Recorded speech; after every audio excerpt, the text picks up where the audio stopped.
Well, morning. Here it is. The sun's out up in the mountains. Um, Whenever me and the wife go wild camping, she likes a bushcraft candle. And there's no real secret. This can be done by pretty well much anyone. You will need a couple of things, and the important thing is to obviously have a candle, a household candle. These things can be great, and especially lit at night. You should kind of use the candle away from your hammock, especially if you're hammock camping. I keep one lit and it attracts all the bugs and insects there, because I never use a fly net. I don't like having the fly net at all, so I've never used a bug net on my hammock, so I just use a candle burning in the corner, and that seems to deter anything from coming in and attacking me in the night. Of course, insects are attracted to heat sources, so that's why they bombard your candle. And the bush candle, if you like, you're going to need a couple of things. A candle's one, a knife is another, or in this case my TSB bore knife, my bushcraft knife, which is the favourite of the month at the minute. A small neck knife would do you for this project. Whatever you've got. You know, I've used a Swiss Army knife, so there's no real things, but you will need to find some kind of a pliable bark. This is willow, new growth willow. At the back of the mountain here I've got willow growing no end, so I've got an unlimited supply of willow. The bark on it, as it gets older, will dry, and that can make it a bit harder, you know, kind of early spring. It's really good and really pliable. If you chop off the willow and let it regrow, you know, a bit of copperstin on it, you'll get new growth. And that gives you a very pliable bark to use for your bush projects, whether you're out in the field or whether you're in your garden. You can easily grow willow, just a couple of snips from a tree, and put it in a bucket of water. And once you start getting some roots, plant them and away you go. But be warned, it's really hard to get rid of it once you've committed to growing it. The bark, you can see, is very green, very pliable, it's very strong. It really does act as the woodsman's kind of string, if you like, out in the field. There's other things you can use, like stinging nettles, if you wanted to tie your own stingers. But of course, getting later on in the late summer, everything's starting to dry a little bit, so you will have to boil them in a bit of water, and if you boil them, you'll notice they become really pliable. A lot of practices on stuff. What I would suggest is, when you go out, if you find kind of a material that you like and you want to use it, try boiling it, and that often softens it enough for you to use it. So we're going to need a stick for this project as well. We've got a bit of a stick there, not the straightest of sticks, but it'll do us. We want to point on one end of this stick, because obviously we're going to try and want to stick it in the ground at some point, which we'll do now. And we kind of use a chest lever cut for this. I always pick the toughest sticks. The chest lever gives you massive power cuts. Very easy, even for a smaller bodied person to be able to use. Take off chunks of this, put a point on it. I don't want a sharp point, I want kind of that kind of point. The sharper you go, the more chance you've got of it breaking, which you don't want. You want mass for it to hold. This end, peel this off. We can make this look a lot prettier in a minute if we really wanted to. We could take all the bark off it.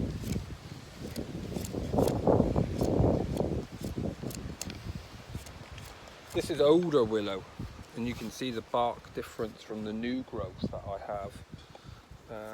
There's the kind of difference between the two.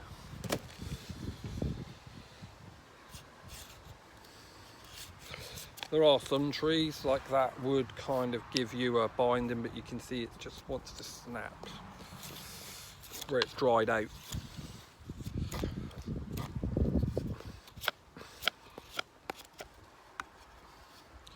whip through this as quickly as I can, so I'm not boring you. I've got a road that a lot runs alongside, and on a Sunday it's busy because everyone's heading up towards the mountains up by me.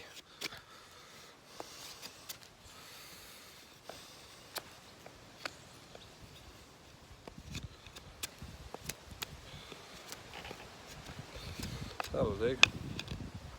I need to put a split in the end of this. So I use my knife for this. I'll try and readjust a minute a little bit so you can see what I'm doing.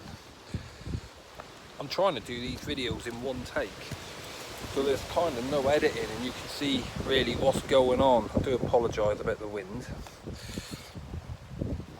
So this is my stick and I want to put a bit of a split in it. And I can either tap it down with my hand, and it should go, there you are, and that's about all I need to do with that one split. Let me push this in the ground, like so. Take my knife out,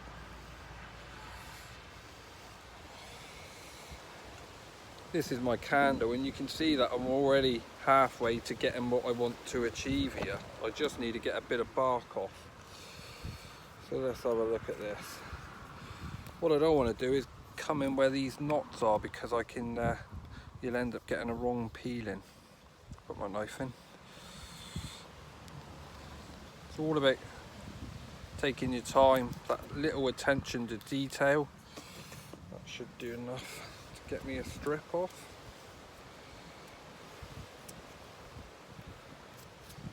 There we go.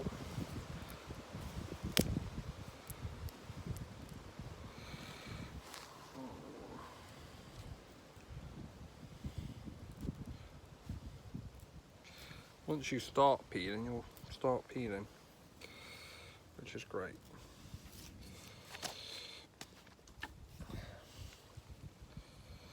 Now this bark is only thin. Now normally you'd try and get a thicker piece than this, but what I can do is use a couple of strips of it. So I use a couple of strips on this now. Let me get my first lashing on. The easiest method of doing this is to put your lashing in first before you put your candle in. Slide that down. Get ready to pull it back. Put my candle in.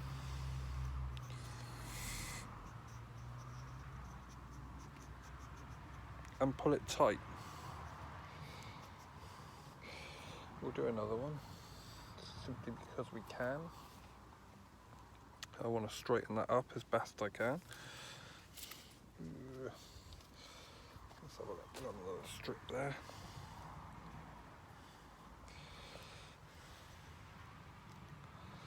And this is the very straightforward candle holder. These ends we don't need to do anything with. We can lift this up, raise or lower it to however we want. I keep mine kind of low to the stick, you know, kind of like so. Pull these back, trim these ends off. Yeah. I like to keep mine a bit low and I raise it up as the night goes on. I don't have it kind of up here high. I prefer it. I just find it better for the wind. I can even add a piece of bark to the back of this now and add as a reflector if I wanted to, and just a windbreak on there. A tin or something works really well on this now. So you can see that's our Bushcraft candle. I'm not sure whether we'll be able to light this with a ferrocerium rod, but we'll try whilst we're here. Let me have a little look. You can light a candle with a ferrocerium rod, it just takes a bit of perseverance with it. We'll have a go. Try this. I'll try and bring you in a bit closer a minute while we have a little go. This is all about learning. Not quite sure what the light's like there, it's not too bad. You can see the wicks there. Let's put a few shavings on that wick. This is where it can all go pear-shaped, or we may have to use a lighter.